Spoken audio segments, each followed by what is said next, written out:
Cédric Cham, donc auteur de polar. On va dire que dans la journée, je suis travailleur social dans l'administration pénitentiaire et la nuit, je laisse l'imagination faire le reste et j'écris des polars dès que je trouve le temps.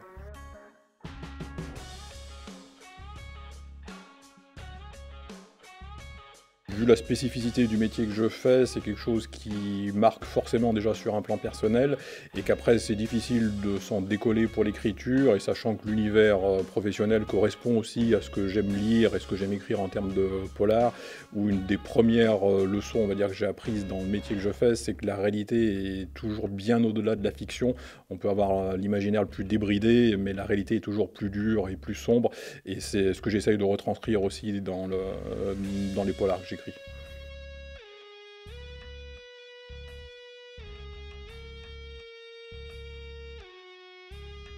J'alterne un peu sur l'écriture, sur quelque chose peut-être qui des moments va un petit peu plus du côté du polar thriller et du côté un moment un peu plus social, un peu plus roman noir psychologique et effectivement broyer un petit peu à part sur ce que j'ai écrit pour l'instant où le point de départ en fait c'est donc je reviens au travail, c'était un jeune que j'avais en suivi qui au cours d'un entretien m'explique en fait qu'il était victime de violences là dans son enfance par ses parents et donc il décrivait les scènes de violence en expliquant que systématiquement ses parents le violentaient au-dessus de la baignoire. Et que la baignoire, c'était par hasard, c'était que tout simplement, c'était beaucoup plus facile à nettoyer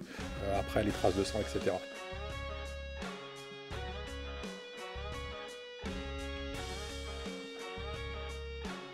Broyer, c'est un peu donc sur, on va dire, l'amour, le manque d'amour, tous ces enfants qui, à un moment donné, sont plus ou moins broyés par la vie, et y compris la vie intrafamiliale, c'est-à-dire qu'à un moment donné, on n'est pas forcément victime de prédateurs ou de tueurs en série à l'extérieur, mais ça peut être aussi dans un cadre très familial, très proche, et ce qui n'est pas une malédiction, hein, c'est-à-dire qu'après, c'est pas parce qu'on a une enfance difficile que forcément on va dériver, mais n'empêche que si les racines de départ sont mal plantées, sont coupées, forcément on a du mal à grandir, et je voulais faire un écrit sur ces enfants-là, sur cette douleur-là, qui peut toucher finalement tout le monde. Ça part plus vraiment des personnages, hein. Entre guillemets, les personnages prennent vie, ils murmurent leur histoire à l'oreille et je la couche sur papier. Après, sur le polar, là je me positionne en tant que lecteur, j'ai toujours aimé le côté polar, où justement on pouvait être à la fois sur du divertissement, mais tout en réfléchissant à des faits de société, à des choses particulières. Et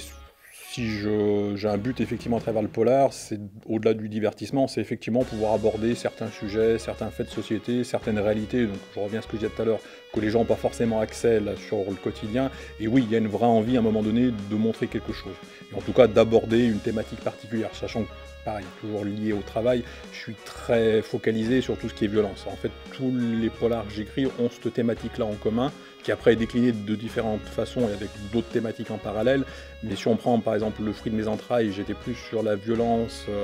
on va dire frontale, la violence physique, à démontrer que la violence est liée au réseau criminel, mais pas seulement, qu'on peut avoir de la violence aussi en milieu urbain, en milieu rural, ça peut être une fois de plus au fin fond de la campagne, enfin pas forcément sur des réseaux.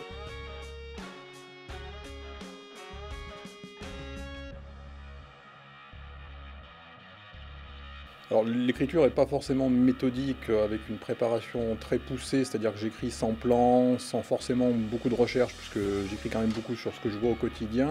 Après, il n'y a pas d'envolée lyrique non plus, parce que j'essaye toujours d'être dans un style vraiment dégraissé jusqu'à l'os en termes d'histoire, où finalement l'intrigue n'est que le prétexte à faire vivre les personnages. Donc j'essaye de vraiment faire un écrit où chaque mot a son importance et où il n'y a pas de mots en trop.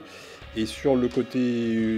par rapport au fond de l'histoire et à la thématique, il y a un gros travail de correction aussi pour vérifier que tout ce que j'explique soit tiré de quelque chose que j'ai vécu, que j'ai vu, en tout cas qu'il y a toujours une porte de réalisme. Ce qui veut dire qu'il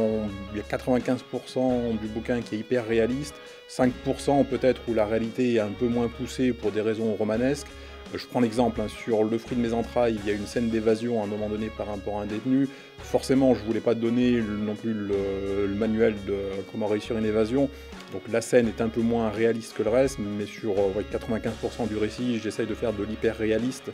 pour que ça soit vraiment en phase avec les thématiques qui sont abordées.